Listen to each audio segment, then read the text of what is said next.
What a night, what a finish. Yeah, great finish to the game. The second half we played a lot better. The first half was nowhere near good enough. We played at a slow tempo and we didn't really get going, and we probably deserved to go in at half time losing, but I think the second half we come out a lot bigger tempo. We dominated the game and it really felt like we were going to get that win and it wouldn't fall to us, and yeah, thankfully I put it in the back of the net. Would you agree Alejandro Garnacho changed the game? Yeah, of course. I think he made a big impact. He always does that when he comes off the bench. So credit to him. He's ready. He's focused. We knew at half time he'd bring probably a little bit more directness and pace into the team. And also, Josh came on as well, and I thought he had a big impact in the game. What about this problem? No intensity, no desire, no commitment. Some were saying at half time. Why? Why does it take? I don't know. Why does it need that sort of swing near the end to get rid of that sort of start? Yeah, I don't know. We can't really put our finger on it, otherwise we would do. We know there's talent in the team, but at the moment we're not showing it to our best of our ability. There's no doubt about that, and obviously there's a bit of confidence as well. Our record at Old Trafford has been really poor, and I think I think we lose that little bit of belief and that little bit of confidence, and it shows. It comes across as that our body language is maybe a little bit down and lethargic, but we need to win games to bring that back, and we'll do that. What can tonight, in the manner of the victory, the Fergie time victory, do then? And of course this competition's so important. It was last year, it must be this year. Yeah, of course it's huge for us. Where we are in the Premier League's nowhere near good enough, and we know that we're in the Europa League. We progressed in there, and we want to take this competition really serious, and we did last year. We obviously the holders, so no, we have a big responsibility to perform in this competition, and no, we look forward to the next round now. Well done. Thank you very much. Thank you. Ruben, I'm sure you've heard the expression Fergie time tonight, winning it late, Sir Alex celebrating as wildly as anyone, but you had to go right to the last minute. Yes, we have to believe it until the end, but this game has nothing to do with the time of Fergie. I think the performance we have to do so much better with the ball, without the ball. We didn't have any energy in the beginning, especially in the first half. Then in the second half, of course, we play a little bit better with a little bit more speed, winning second balls. And then we managed to turn things around. So it was a good result, not a good performance. Some will look at it then and go, right, okay, is it the players? Is it the system? Is it the coach? Is everything, and the coach is the first responsible when one team doesn't perform, doesn't improve. Is the coach, but we are here to do things and to see the game, to study the game and try to improve for the next game. Were players played out of position a bit tonight? I know you're experimenting, trying different things, but it seemed to take Garnacho coming maybe into his more normal position, maybe other players going into their more normal positions to change things. No, I don't agree. Garnacho's changed positions sometimes with Dalo more inside than Garnacho outside, but is a thing that the small things, and if you see the game, sometimes it's just the control the ball, to have the ball, don't give the ball away in the first pressure. So it's the small things, is the big things, is everything. Is there an expectation maybe here, especially at home, that some of the players find hard? No, I think is this moment. Of course, is hard away, but especially at home. But we have to cope with that. So we'll try to do it next game. The thing is, as well, you've shown that cup spirit, and it was vital in the last season for Manchester United going on in this competition. You still have that. Yeah, but I don't see the things like that. I cannot focus just in saving the season of the momentum with the cup. It's not the way I see football. It's not the way I see Manchester United. So the FA Cup wouldn't be good enough this year for you, winning that. It's everything. It's the performance. It's the result. I'm not thinking in the end of the season, because the final is in the end of the season. I don't care about that. I care about the moment, and the moment is not good enough. So a good result. We move forward to the next stage. We have a week to prepare, but today was not a good day. Thank you. Thank you very much. I think particularly if you support Manchester United, you always appreciate that he fronts up. Let's try and drill down again on why these slow starts. Is it a lack of confidence? Is it a lack of belief in the structure? Is it, let's be blunt, is it a lack of ability? I think a bit of everything. The manager, he's obviously really frustrated. He's frustrated with the performance, and he mentioned there about having no energy. That's the bit I don't understand. Whatever about the tactics and players trying to settle in and lack of confidence and lack of goal. but you got to play with energy. I'll go back. Your starting point's got to be energy and enthusiasm, and then you take it from there. But if you've no energy, it doesn't matter what system you're playing, you won't get near anybody. He said, obviously in possession, out of possession, like that. That's stamina on this team, because it's well and good playing in possession, but you have to close people down. We saw Leicester were getting plenty of joy there today. A really good. We saw two bad teams out there tonight, basically. But any team with a bit more quality than Leicester obviously would have got the job done. Again, United rode their luck, and he's clearly frustrated with the performance. You know, when you look at the way he wants to play with the 3-4-3, a lot of you've got those players, and they want to come inside, and then congested that. Then you haven't got the movement in there. You haven't got the player in there who's going to come in, link the play, for maybe the wingers to get in, or from someone else to run from deep. It just feels so disconnected in what they're doing. It's not. There's no movement up there. And you know what, Ryder? You don't see a team.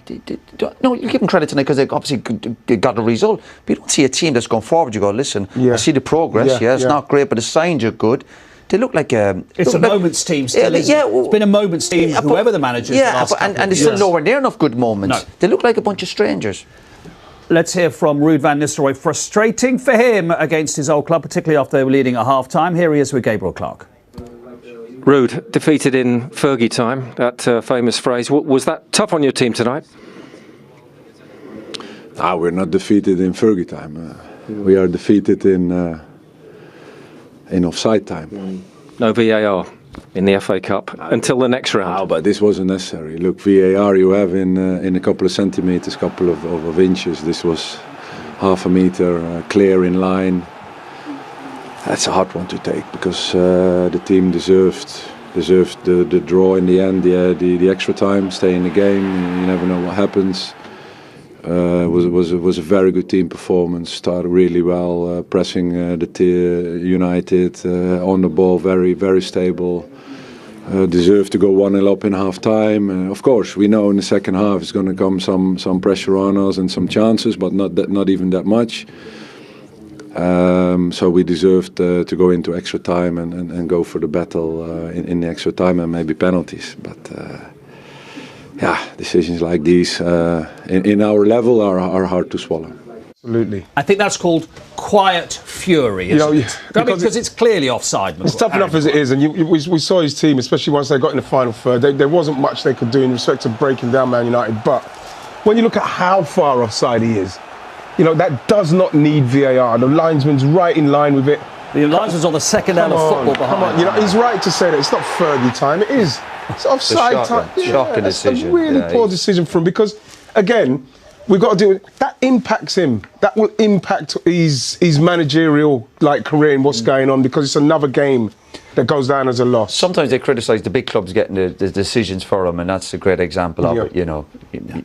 That was such a bad decision. They lost 8 in the last 9 in the league, and now they've lost tonight. A minute away from extra time, where anything could happen. That would have been a really good confidence booster for them, just to get that result for them to go again. And now they've lost that, so they've got to lift themselves again because of an we talk about the officials. The luck, and the United needing some luck. Manchester United through to the 5th round. There is no VAR in the FA Cup until the 5th round. Lots of people enjoy the fact there's no VAR, but he did look very offside, didn't he? Let's be blunt. Yeah, he was. When you look at the back, obviously this isn't the angle to see it at. Roy, you think the keeper could come there? Yeah, the keeper should definitely come. Yeah. Absolutely. Two things. Keeper should come and punch us. I can't understand. Look what the linesman is, Roy. Look, he's bang in line with it. The linesman is bang in line with him. Yeah, and that's just a poor decision. We talk about VAR, if it was here and it should be here, whatever. But the linesman's got to see that. He has to see that. But obviously United took full advantage of it. But I think the keeper's got to come. The last few minutes, the team are under pressure. Yeah. Lovely finish. I think he thought about it for a second, didn't he, the keeper? You could just but I just think when the team are under pressure, I'd want your keeper to come. He ends up literally heads on the 6-yard box, literally on the 6-yard line. Yeah. I'd want my keeper to come there. Yeah. But United got out of jail tonight. Harry said they played really well. Garnacho and the subs obviously made a difference, and they played a lot more direct and a lot forward passes. What they should do more of, they're a much better team like that, but they rode their luck. Yeah, Garnacho gave Manchester United that impetus and that energy that you were talking about at half-time that they didn't have in the first 45 minutes. But Gabriel's right to Harry Maguire. Why does it take them to go behind to sort of force them into doing that? I don't know, like he said, he can't put his finger on it. I can't put my finger on it, because when you look at the players that they've got and the quality they got, I'm very surprised that Garnacho doesn't start in that game. I think he done the same against Liverpool. He comes on, he can't deal with him. Comes on with a lot of it, with his pacey attacks. Off the bench, and they're obviously taking more gambles, and his stretch, that does where he comes into his own. But every single time he got the ball, he looked dangerous, isn't he? And that's what you want, because you say to a winger, don't you? You're not going to get past your man every time.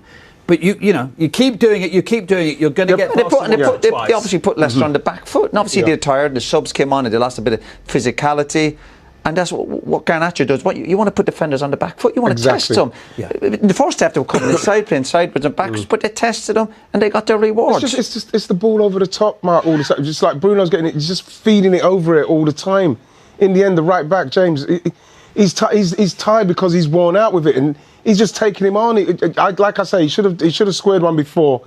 But like in the main, he's and when you're defending as a team, the whole team, when teams are playing in front of you, it's easy. Yeah. We could still play now. Yeah. But it's when they start stretching, you're running back towards your own goal. That's when you get really tested. And that's where Leicester come up short. They couldn't deal with it. Yeah, let's have a look at the equaliser. Garnacho asking all the questions, attacking the full-back all the time. And Zirkzee, who scored the winning penalty in the penalty shootout at the Emirates in the third round, is Johnny on the spot again after Højlund gets a shot? But how simple is this? Football, very simple, very effective. Nothing complicated.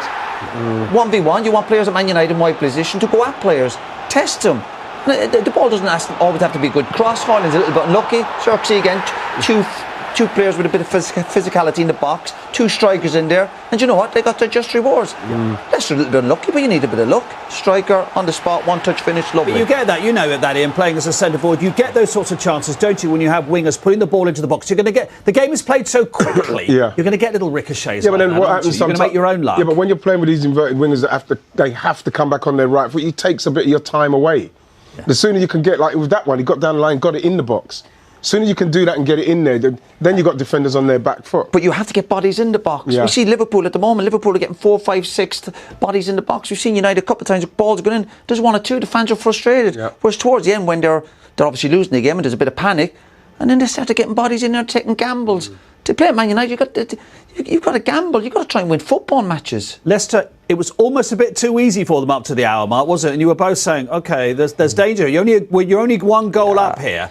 They needed to go for the killer, didn't they? But they weren't good enough for that. As bad enough United were. When it's 1-0, they're still very much in the game. And Leicester were having spells where they were toying with United a little bit, but you're looking going, you need that second goal. And you never felt they had that second goal in them. And when they made the changes, I think the subs came on, they lost their way a little bit. And obviously United, with the home crowd behind them, had a bit of energy, a bit of enthusiasm, and the subs for United had a big impact, obviously. So they got through the third round on penalties when they were down to 10 men, and Arsenal missed some great chances. They've come from a goal down here to win at the death with probably an offside goal. Oh, their name's on the cup. Well, I wasn't going as far as that. Give it to them now. Zirkzee might be that FA Cup man. But it's giving you a little, they need something to hang on to here this season. They're getting it at the moment in the FA Cup. Yeah, but don't be fooled either by it. The performance itself was nowhere near good enough.